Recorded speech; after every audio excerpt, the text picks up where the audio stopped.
Right, say hi to your fans on Channel 11. I'm not in your shop. Just no, no, no, no. It's spirit. There you go.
laboratory, the communications, the policy folks.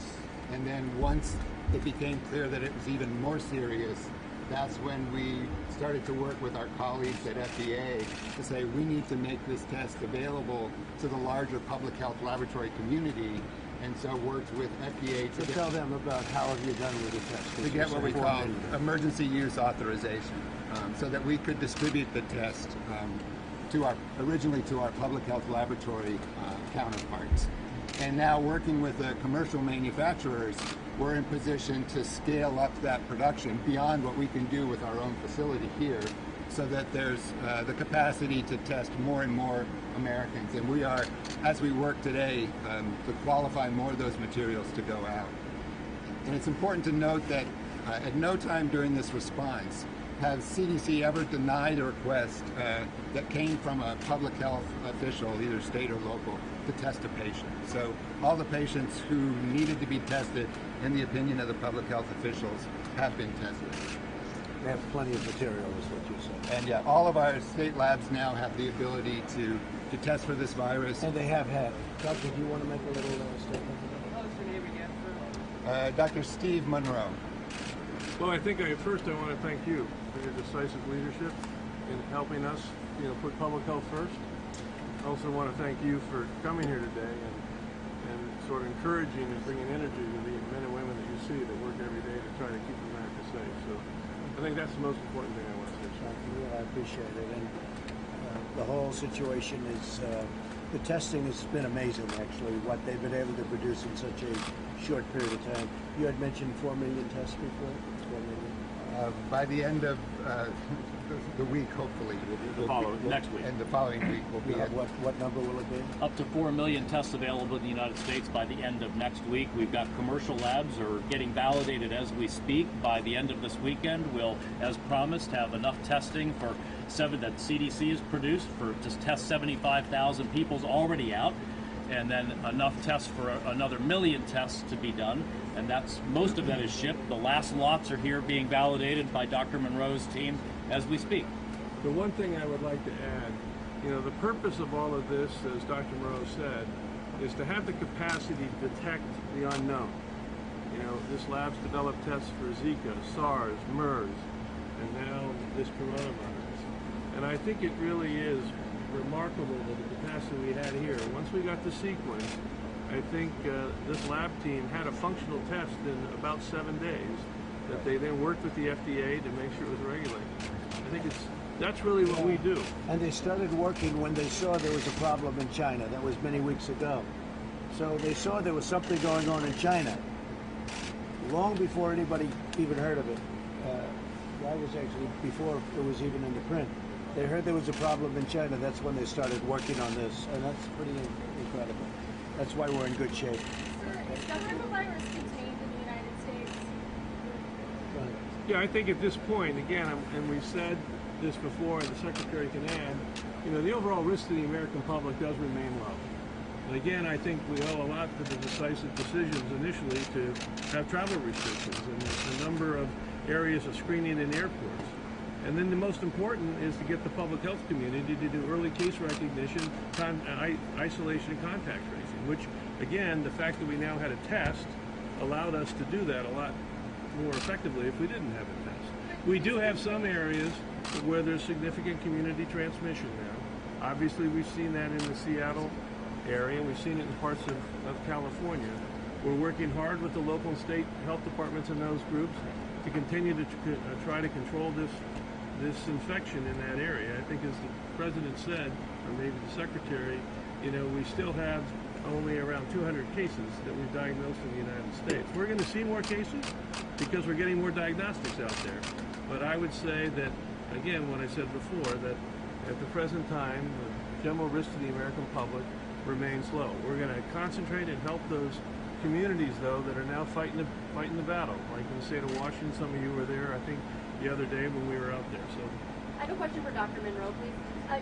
would you admit that the CDC did have problems with the testing? You say that there were people that the health officials never had to request anyone in the test, but you set such strict guidelines, so people were coming in and saying they couldn't get the test. We talked to dozens of people that have contacted us saying they couldn't get the test even though they had the symptoms because they didn't meet your criteria because your tests were faulty.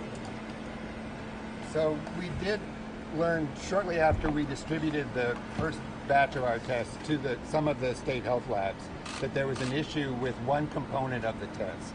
And so we quickly put together a team to try to figure out what that issue was, and we suggested that people not test until we could sort that out. But what we have are 3 different signatures that we test for, and in working with FDA colleagues, we identified that 2 of those were sufficient to have a positive conclusive test. And so we've moved forward now with testing with just the 2 signatures. And this is something that could easily happen where we're just, again, starting from scratch with sequence information, building a test rather rapidly. We did small-scale testing here before rolling it out because our goal was to get it out to the public health labs as quickly as possible. But you didn't have to start from scratch. You could have just used the WHO's test. Why did you choose to start from scratch when it would be a longer process? But we started with our test probably at the same time the Germans and the other Italians and the other groups that have worked with WHO were on developing their tests. Nobody could start with test development until the sequence information was made available by the Chinese. Right, but theirs didn't have any faults. I'd like to make one thing clear. Please. When this test was developed in really very rapid time, it was first offered here at CDC. So all the public health labs of this nation could use CDC as we do when any new disease comes, and we can help them understand if this new pathogen is in that individual.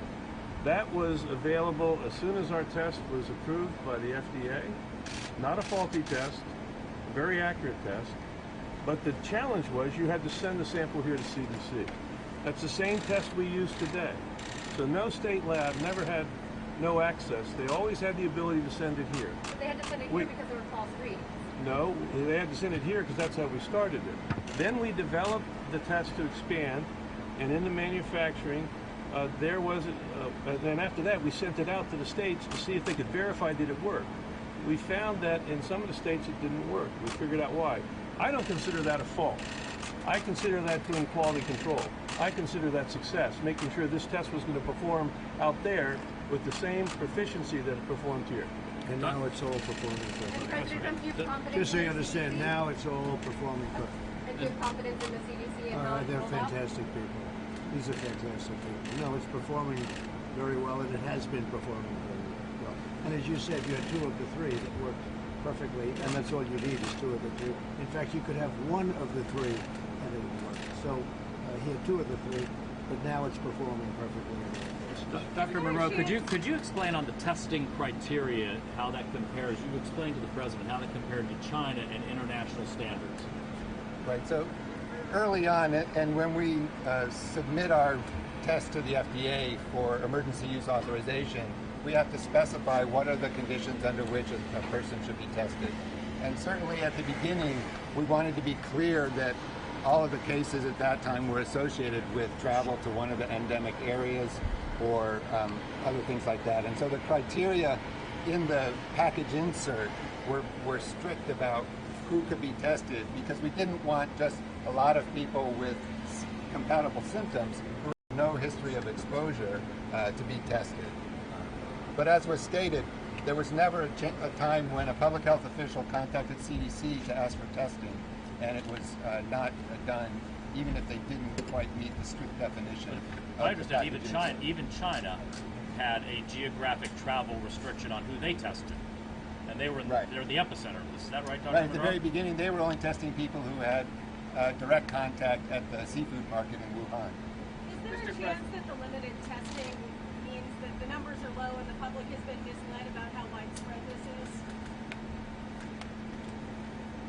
Yeah, we have been diagnosing cases here from the beginning, originally linked to travel, associated with very aggressive public health measures of contact tracing. So you might find one confirmed case and you might evaluate another 300 people. All right, and as we went out to do that, the only contacts initially from the beginning that we found were 2 spouses of spouses who came back from Wuhan, and all the other contacts were negative. Over time, when the state of Washington sent a sample from an individual, they made the first diagnosis. That individual was also a traveler, but clearly as they continued to diagnose more, we found people that had no risk of travel. And this is what we call community spread. So we do have community spread. We are continuing to look. We are enhancing our surveillance. We're blending the surveillance for coronavirus into our flu surveillance system. But at this point, I think we have isolated a number of clusters, but it's not as if I do think what's happening though is you have people that are sick, but they don't go to the hospital, or they're not very sick. It's a more minor case, and it could be of this virus. But you have a lot of people that aren't going to the hospital, so we're not seeing those people. And if you did see those people, if you did see these people, the statistics actually become, because they heal, they get better, they don't see a doctor, they don't see a hospital.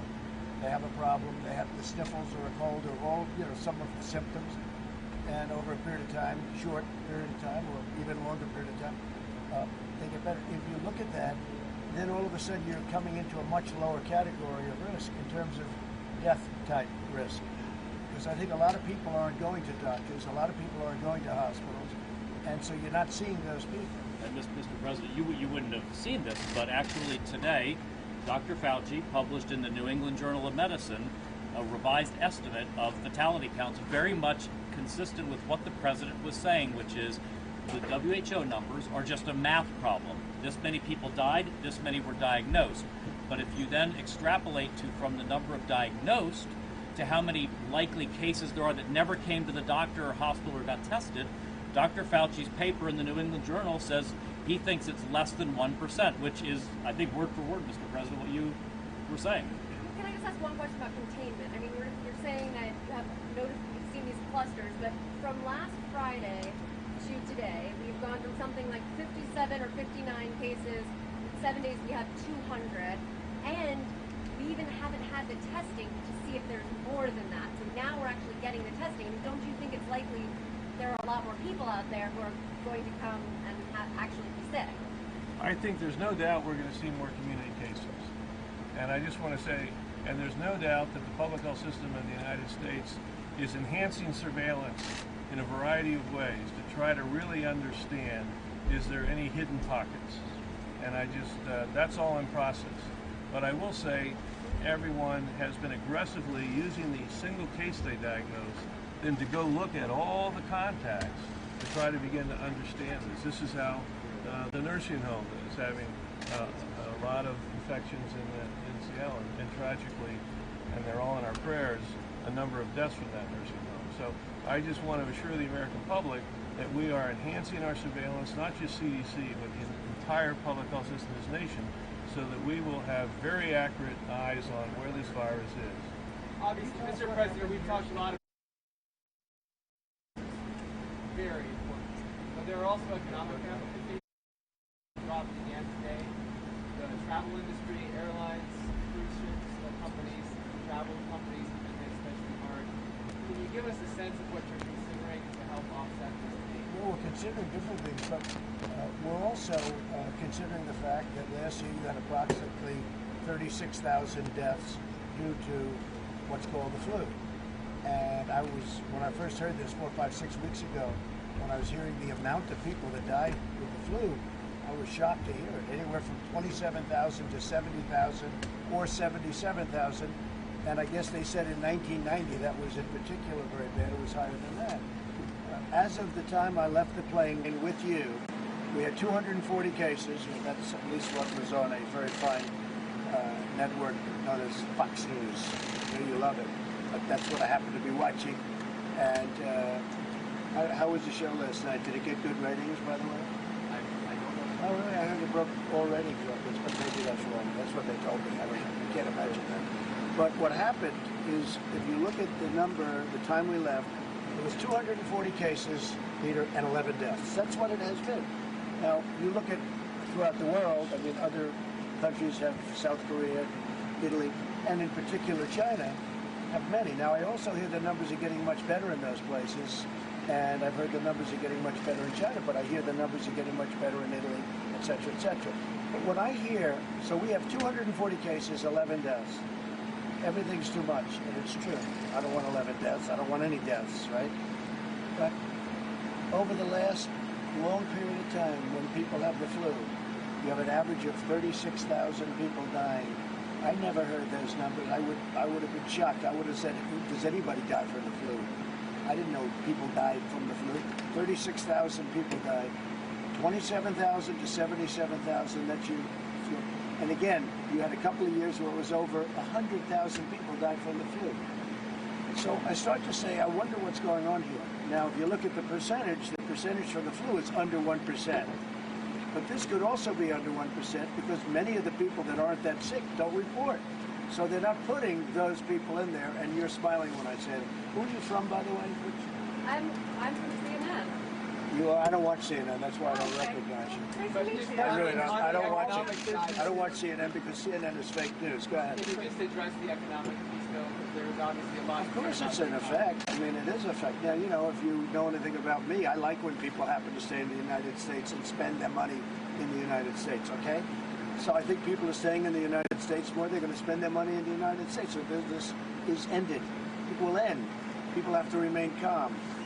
I do think that if you look at the numbers, and you look at the numbers from other years on other things, and you look at these numbers, it'll be interesting to see what you find. And statistics will soon be coming out.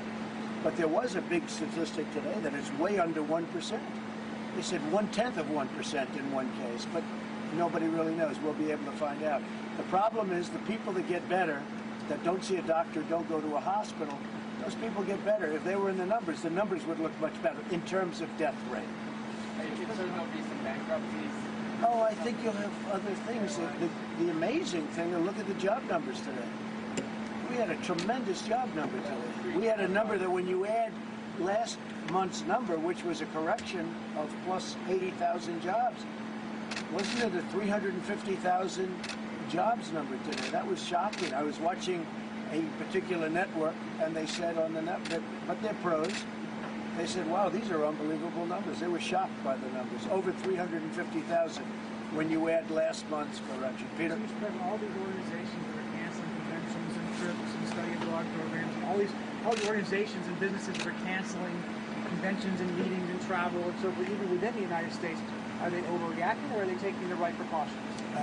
I think it's fine if they want to do it. I don't think it's an overreaction, but I wouldn't be generally inclined to do it. I really wouldn't be. Now, it depends on what country you're talking about. If you're talking about if they're going to another country, or you're talking about within the United States. Within the United States, a lot of people. Yeah, I mean, you know, they have to feel comfortable. People have to feel comfortable to have a good time. If you look at, do I want to go to China? Do I want to go to certain parts of Italy? Do I want to go to South Korea right now? You know, that's a different decision. But you have some parts of the world and some parts, most parts of the country. Look, in this big, vast land of ours, this great country of ours, we have 240 cases. Most of those people are going to be fine. A vast majority are going to be fine. We've had 11 deaths, and they've been largely old people who were susceptible to what's happening. Now, that would be the case, I assume, with the regular flu, too.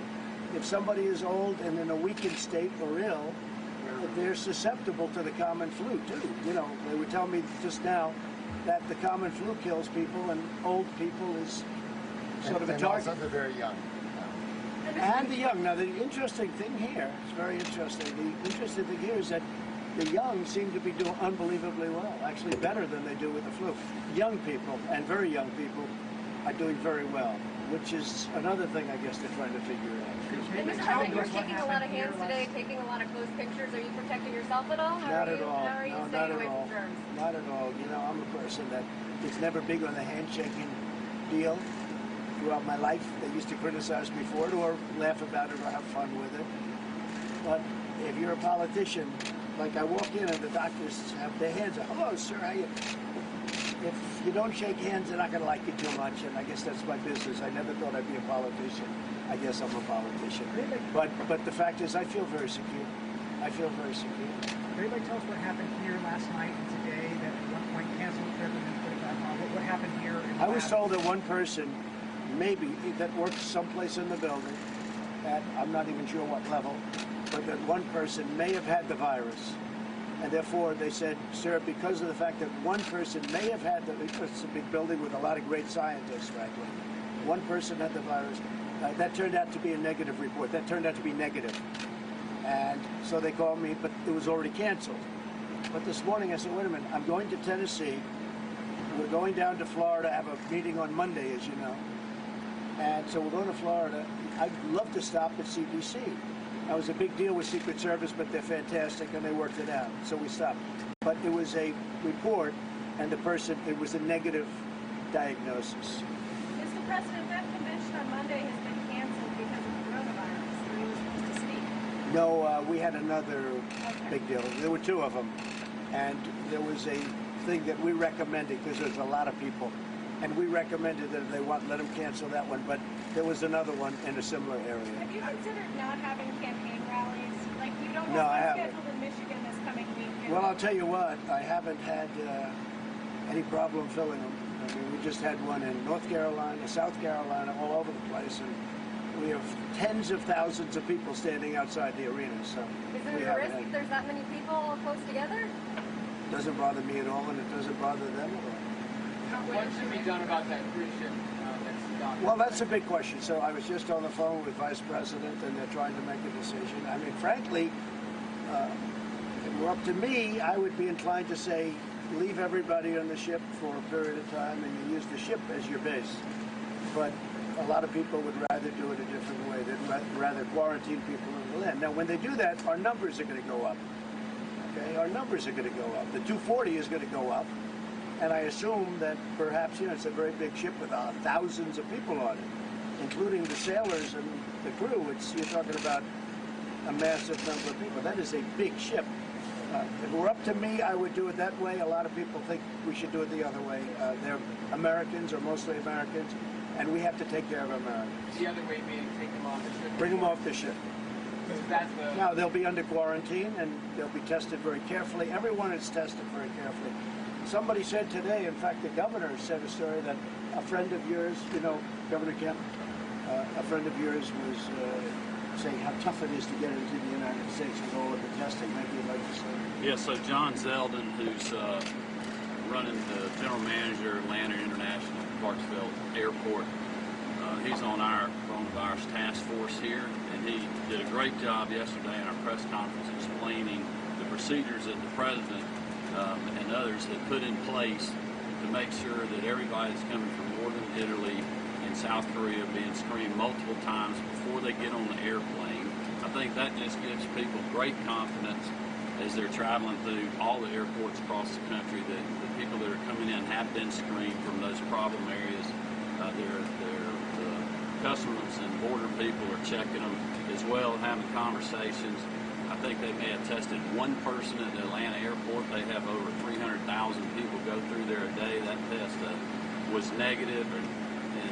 So, I mean, it is safe to travel right now. People just need to be very careful, do the things that the CDC and Dr. Redfield and Secretary Azar and the Vice President and his task force are telling people to do, and that's, keep your hands clean. Just be careful where you're going. If you're sick, don't go to the airport. Don't go. But he was very impressed with how hard it is to get on the plane. He was tested 2 times, and then one person said 3 times just to come in. I mean, we're watching it very closely. The people are doing a good job, and instead of being negative, you should be positive. These scientists are doing a phenomenal job with something that came from out of nowhere a very short time ago. I'm not trying to be negative, trying to help people understand when they can get the test. And I want to ask Secretary Azar, because he said most of them had shipped out. Can you tell me exactly how many people as of right now can be tested? You told me yesterday you thought it'd be 475,000. How many kits have been shipped, and how many people do you think can be tested back? Well, you got the CDC director who's doing it. Okay, Why don't we have perfect. Dr. Redfield talk to you? You may believe him. You won't believe me. Why don't you talk to Dr. Redfield? No. We continue to send. Excuse me. No. Stand right here. We continue. Our first responsibility, CDC, as I said, was to develop the eyes, the lab test. Second responsibility is to get that out to the public health community. And we've now shipped that. I think it is enough enough to test 75,000 people into the public health labs now? Anybody that wants a test can get a test. That's And what I would the just bottom say line that we started testing in our lab in Georgia, our Department of Public Health yesterday, which is a day earlier we thought it would be today. So we're actually testing today. And the second group was to get, how do you get tests into the clinical arena? Since our role was to get in the public health arena. And the FDA, the secretary, under his leadership, was able to take the test that CDC developed, and one of the companies said they want to develop it and sell it. And that's what the secretary referred to. That, Yeah, IDT. yeah, and by the end of this week, they were supposed to have about a million tests out. Yeah, a million tests. So they shipped 700,000 already. The remaining lots are actually being tested here. Dr. Monroe's got them as of, I think, 10:30 this morning, and they have to do the quality control, and then if they pass, But they ship. I think importantly, anybody right now and yesterday, anybody that needs a test gets a test. They're there. They have the tests. And the tests are beautiful. Anybody that needs a test gets a test. If there's a doctor that wants to test, if there's somebody coming off a ship, like the big monster ship that's out there right now, which, you know, again, that's a big decision. So I want to bring all those people on. People would like me to do that. I don't like the idea of doing that. But anybody that needs a test can have a test. They're all set. They have them out there. In addition to that, they're making millions and more as we speak. But as of right now and yesterday, anybody that needs a test, that's the important thing. And the tests are all perfect. Like the letter was perfect. The transcription was perfect, right? This was not as perfect as that, but pretty good. We're handling it from South Korea. We're testing that you can't come in from South Korea unless they go through. But are they going to do better than we I'd are? have to ask the doctors. Before that, I just wanted to add one other thing to the availability of clinical tests. The secretary, the vice president, last week brought together all of the major diagnostic companies that you all know so well, LabCorp, Quest, and asked them to come together as a group. And they already formed a consortium to work together to use their capacity, which is really substantial, to bring this test to doctors' offices around our nation. And when they presented it, they felt that either by Monday, they're going to begin to roll out this test now through LabCorp, through Quest. So as the president said, the issue now is whether the clinicians believe that this test is indicated in evaluating the patients that come to see them.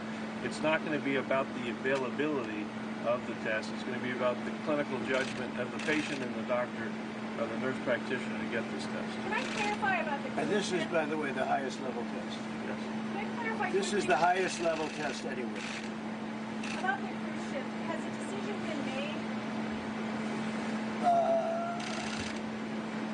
It's a very good question.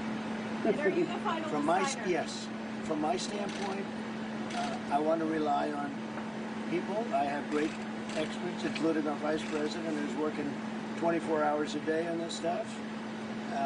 They would like to have the people come off. I'd rather have the people stay, but I'd go with them. I told them to make the final decision. I would rather, because I like the numbers being where they are. I don't need to have the numbers double because of one ship. That wasn't our fault. And it wasn't the fault of the people on the ship either. Okay? It wasn't their fault either. And they're mostly Americans, so I can live either way with it. I'd rather have them stay on, personally. But I fully understand if they want to take them off. I gave them the authority to make the decision. Isn't that putting preference over not having more attractive numbers? No, or having no. I'm saying whatever it is that takes precedence over the numbers. No, I like the numbers. I would rather have the numbers stay where they are. But if they want to take them off, they'll take them off. But if that happens, all of a sudden your 240 is obviously going to be a much higher number. And probably the 11 will be a higher number too. There must be some risk in leaving them on the show, right? There's probably risk to both. Probably risk to both. You know. Is there going to be a way for us to advance our testing the way that South Korea has? They have the drive-through testing now. We're working very closely with South Korea. 10,000 people a day. Are we going to be Well, able to we're have that working kind of closely with capacity? them. They're also in a much different position. They have a lot of people that are infected. We don't. They're in a much different position. But we are working very closely with South Korea. As you know, we're allies, even though they've made much better trade deals in the past than we did. We're allies with South Korea. You have heard that, right? And we're working very closely with South Korea. Yeah, I'm just, And a lot of the testing is very similar testing, but they're in a much different position than they have thousands of people, and they're at a, they've got some difficulty right now. But we're working very closely. In fact, they're calling us, asking us and these people for advice. And please correct me, doctors, if I'm wrong. If I understand correctly, South Korea is using a technology different than what we use in the United States in our public health labs, but that we do use in our commercial labs, the LabCorp, the Quests, the Roches, the Abbotts. And that's exactly what Dr. Redfield was saying. We've been able to get up and running right away. Am I saying that correctly, Dr. Monroe? Yeah, just one point of clarification. The South Koreans, I would call it, they're doing drive-through sample collection. So this is not like a pregnancy test where you drive through, they take a swab, and they tell you on the spot if it's positive or negative. They're using that as a way to collect samples from a large number of people, and then they're using the high-throughput testing platforms in order to do the testing. And that testing platform is what you're saying is available through Quest, and so it will likely be available starting Monday when they're up and running. And I think it's important just to emphasize, again, back to the role that CDC had to support the public health labs. We have built the laboratory capacity throughout our public health labs to monitor for flu and other respiratory viral systems. The platform that does that is the platform of the test that we developed. It wouldn't have helped us to develop a test for the public health labs, and they have none of the instrumentation. We developed using that platform for public health labs. The platform that the Secretary and Dr. Moreau is saying is a high throughput platform, which has been put in most hospitals for HIV, hepatitis C, and so that's the platform. And as we sit here today, we're trying to now validate whether the test we made would be validated to use that on that platform. But the private sector is already doing it too. I mean, they're moving now to that rapid throughput And don't forget, platform. these are the people. Like as an example, HIV. I talk about it in speeches and other things. HIV-free, or essentially free, within 9 years now. It's a 10-year process. These are the people that came up with the answers to this stuff that 3 years ago, 4 years ago, you would have said it's impossible. What they've done is incredible, and to others also. If you look at what they've done with HIV, it's incredible. Other countries are all calling the same people that you're dealing with.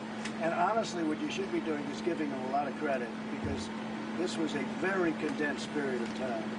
Even the vaccine, they're going to have tests done in 90 days that other people wouldn't have, that 2 years ago you were taking 2 years to do. And they're making great progress. It takes a period of time, but they're making great progress. Other countries are dealing with the same people you're talking to now, and others in this government universe. They're incredible people. And honestly, you should be giving them tremendous credit. They have done a tremendous job. When you mention South Korea, they're dealing with us all the time. When you mention Italy, they're dealing with us all the time. We're working together with China. We're working together with everybody. But these are great people. These are incredible people.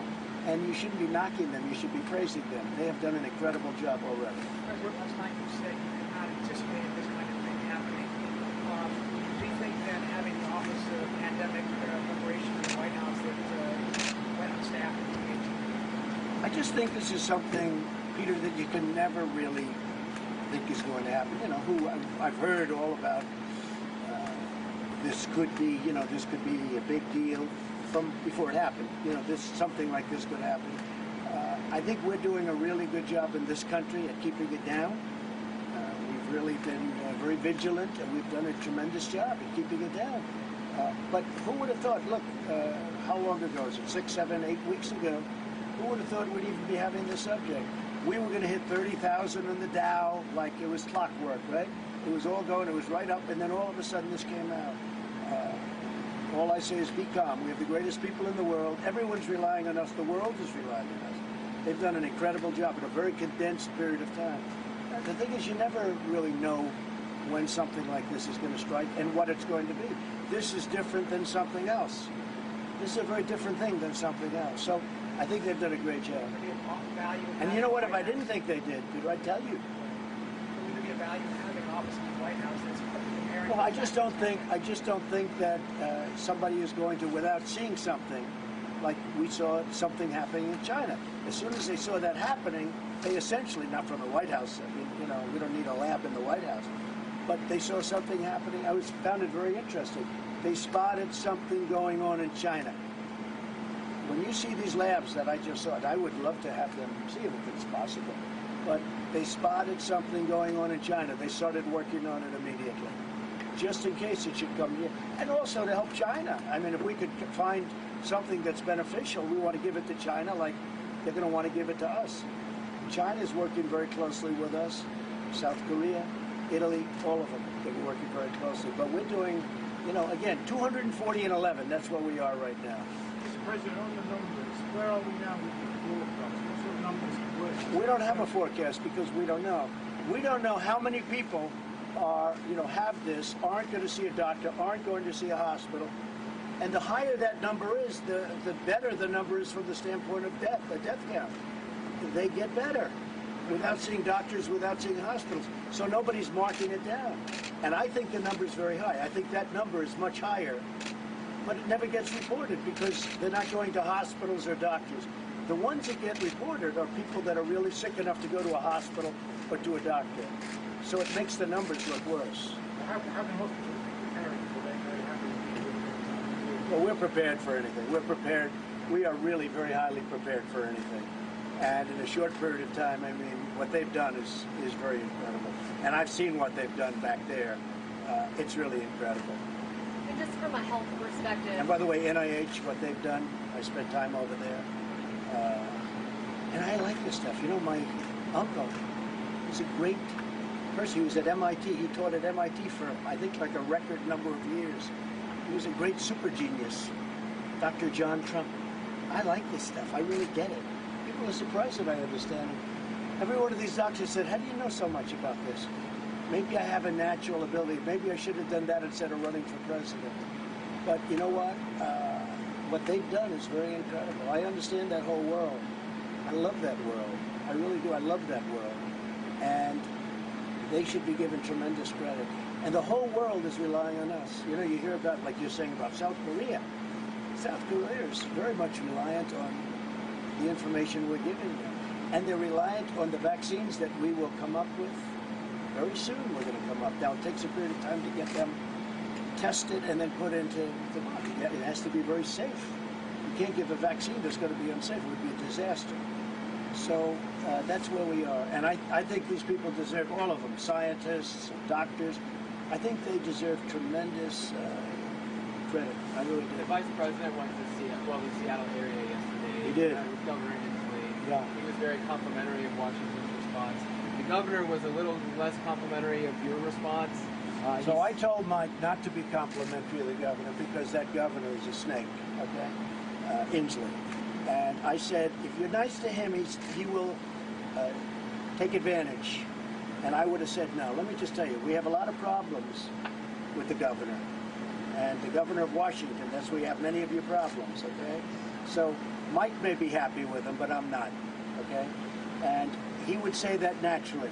And as I said last night at the town hall, if we came up with a cure today and tomorrow everything is gone, and you went up to this governor, who's not a good governor, by the way, if you went up to this governor and you said to him, how did Trump do? He'd say he did a terrible job. It makes no difference. If we came up with a cure right now and tomorrow everything ended at 8 o'clock tomorrow morning, everything ended, he would say Trump did a horrible job, okay? And I told Mike that would happen. I said, no matter how nice you are, he's no good. That's the way I feel. Goodbye. Good luck to CNN. I have one quick question, just for the people who are watching who are concerned and have symptoms. Is it possible, or is it a good thing, or is it something that we're looking into to be able to test people in mass like they're doing in other countries, so that they can just show up and get tested? Well, they're not testing; they're sampling people in other countries. Then they're testing. No, excuse me. There's a difference. I heard what he said. They're sampling people. It's a drive-by. They give samples. Now, can we do that? Yeah, we can do that, but that's not effective like what we're doing. We're doing the whole thing in one stop. They're doing samples in South Korea. It's a very different thing. Go ahead. Would you like to say? Well, I would just say, we're at a stage in our experience with this virus that we are still deeply focused on control. Some people use the word containment and control. And I said about the important principles of early diagnosis, isolation, and contact tracing. And then now with some mitigation strategies, as you see in different areas when they're deciding should you close large gatherings. I think it's important to use the data and the science that we have. I mean, we're not blind to where this virus is right now in the United States. And we need to focus our resources right now where we know this virus is circulating substantially in the community, like certain parts of California, like certain parts of Seattle. That's where we need to put our focus. It would not be a service to our ability for our American response if all of a sudden 20 million Americans that have no evidence of any risk that we've looked in those areas really don't need that. That's why we are accelerating, as the President said, our surveillance. I mean, we're going out and really testing people that have flu-like symptoms, and we're going to expand that from the sites we started to the whole nation. So we're going to have eyes on this and see, whoops, this virus has now snuck up into northern Maine. Whoops, we see it down in Kansas. And that information will then be used by doctors to know if someone comes in with an upper respiratory infection, I better think about maybe testing for the coronavirus. So really want to have the American people have confidence. It's not just in CDC. It's in the public health community of this nation. It's strong. They're doing their job. I tell people every time we see a new confirmed case, they should think of that as a success, not a failure, because they know their public health community is out doing their job. So the difference is that they're being proactive. We are being proactive. We're going out and looking for spots. Nobody else is doing that, not by leaving samples or anything else. We're going out and proactively looking to see where there's a problem. We don't have to do that, but we're doing it to see if we can find areas which are trouble spots. I don't even know if I agree with that. You'll find out those areas just by sitting back and waiting. But they're trying to find out before you would normally find out by waiting. And, you know, I think that's great, but that's what they're doing. We're the only country in that sense that's proactive. We're totally proactive, and we're totally equipped to handle it. Is the strategy shifting from containment to risk mitigation? So right now, it's you shouldn't think of it as one or the other. All right, and I'm going to say we need to stay committed to containment, and I still believe containment and control is the goal. But that's going to be complemented strategically by what we call mitigation or non-pharmaceutical interventions, like asking, churches not to have big gatherings. So in the state of Washington, in the last couple of days, they announced their initial mitigation strategies. We've been working on mitigation for the whole nation, just in a planning way. But we've also have our people buried into the Washington Health Department, the California Health Department, to have them start to develop. And again, Washington started to operationalize theirs this week. I suspect California will later. We're going to continue to work on these, and it's going to be a community by community strategy. They're not all going to be the same, but it's going to be driven by the amount of community transmission that can't be linked to a contact, that can't be linked to a trip. When you see significant, what we call on-link transmission, then you start to have to evaluate the value. So it's not one versus the other, but this nation should not give up on containment. Okay? Thank you very much. Thank you. Thank you very much.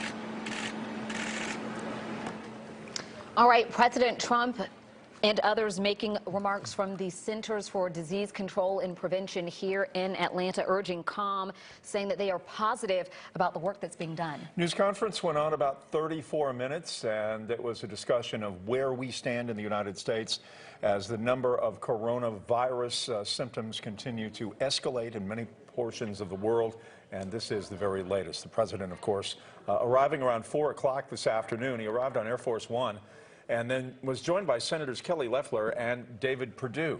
Congressman Doug Collins and Governor Kemp met them on the tarmac. The visit comes as more and more U.S. states confirm cases of coronavirus, including a possible third case in Georgia after a woman in Floyd County preliminarily tested positive for the virus. And today he confirmed that the country will have 4 million more test kits ready by the end of next week. The testing has been amazing, actually, what they've been able to produce in such a short period of time. Up to 4 million tests available in the United States by the end of next week. Today, 23 states have reported cases of the virus. 14 people have died, mainly in Washington state, with one death in California. The president's visit nearly canceled after a suspected case of coronavirus involving a CDC employee. But after the person tested negative, that trip was back on. Doug Richards joining us now live from the CDC right now. Doug?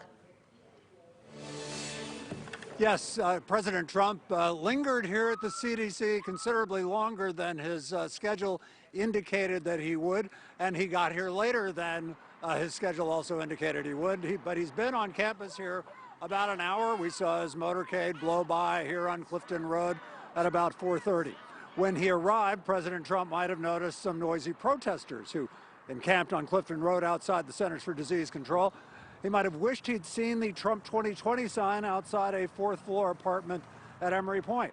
The CDC has been at the forefront of the national response to COVID-19, the disease caused by the coronavirus. Shortly before the president's visit, the U.S. Surgeon General, Jerome Adams, visited Georgia's Department of Public Health. Georgia still had only 2 confirmed coronavirus cases at mid-afternoon, and Adams praised the state's response. I've been extremely impressed with what I've heard here today about Georgia's response and again about their ability to stand up testing, and I'm confident that the testing capacity will only increase here in Georgia, and you're doing the right things to keep this state safe.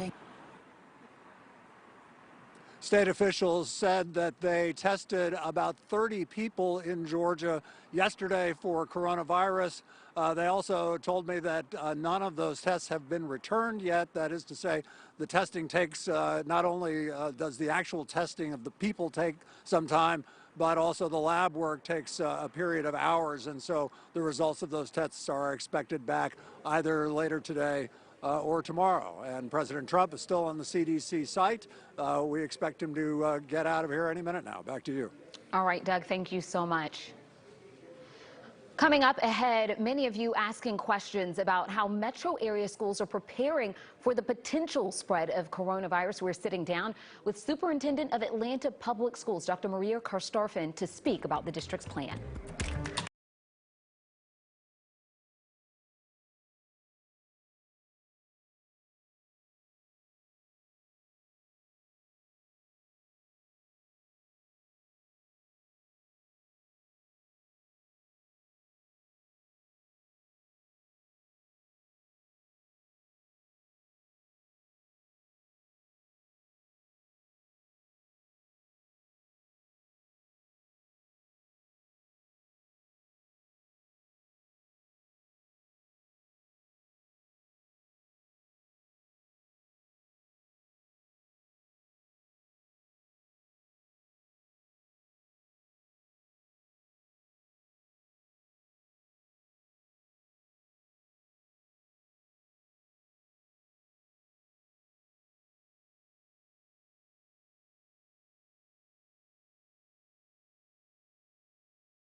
One confirmed case of coronavirus now has been reported as we take a look at what's going on in our state.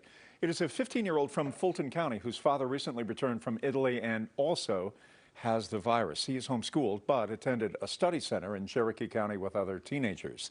The Living Science Homeschooled Study Center is now closed and will be until March 12th, so other students can self-quarantine as well. When we initially heard that there was a teenager who had been diagnosed with coronavirus, I think a lot of parents were thinking one thing: where did he go to school? Many of you were wondering if school districts are indeed prepared if the virus becomes more widespread. Atlanta Public School Superintendent Dr. Maria Kastarfin is with us, and thanks for being with us. We really appreciate you being here at 11 Alive on this Friday.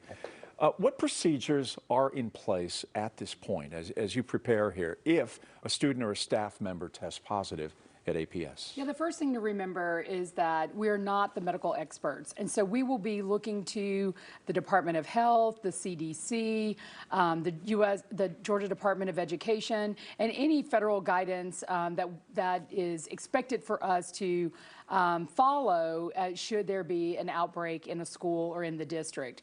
And so we also want to be sure that we verify that it's the coronavirus so that we don't, unnecessarily alarm people. And then once we know that, we will be getting guidance from them. So the Department of Health is a key partner in that, making sure that we're analyzing that information correctly and ensuring that we don't, cause an alarm when we don't need to. So today we saw one of the first major universities in the United States cancel all in-person classes and hold exams strictly online. That's at the University of Washington, where there have been cases in that state. So what capability does APS have for students to work at home if it eventually comes to that? The hope, the wish, the dream, the desire is that doesn't happen, but absolutely, the way this is evolving, one certainly can't tell from day to day. Right. So we're going to lean hard on our emergency system that we use when we close school for bad weather days. Yeah. And so we've tested it, and it allows us to provide what we call teleschooling to students.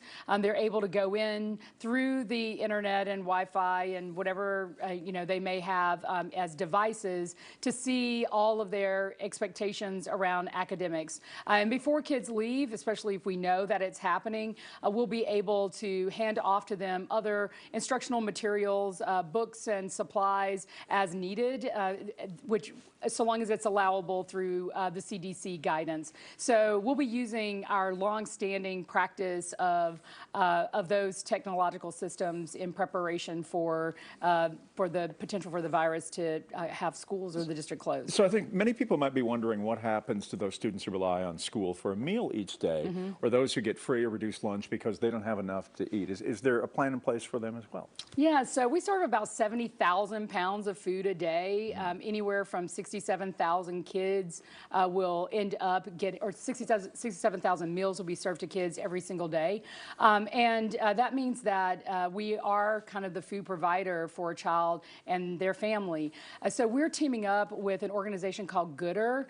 They have already started to work on a memorandum of understanding with our district. They'll be able to take our food and take it to sites where it can then be distributed. And so we think that it's going to allow us to certainly have our kids get access to food when we won't have schools open. We have seconds left. Am I missing anything? Anything else you want to get out as far as the message goes? Well, I mean, I think that there is the issue of disinfecting. Of course, we're using all of the guidance from the CDC. Whether you're a contractor or a staff member, you're expected to use the approved cleaners. And so I just want to remind everyone that cleaning stainless steel and hard surfaces like plastic is key. Washing your hands, and if you cough in a tissue and throw it away. Those are the best ways to kind of protect, and of course, washing your hands at least 20 seconds when you're washing is a great way to prevent the spread. An elbow. Well, they even tell you don't cough in your elbow. Get that tissue, cough in it, and throw it away. So those are all important things to do to protect and prevent. But most importantly, if we do have to send kids home, to please be patient and not overreact until we know that we actually have a crisis. Dr. Maria Kastarfin, always great to have you here. Thanks for all the great work that you've done in this city, and for APS, the important work. I know there are thousands of parents that are greatly appreciative of your time here in our city. Thank you so much, Jeff. We appreciate your support. Okay. We have a guy.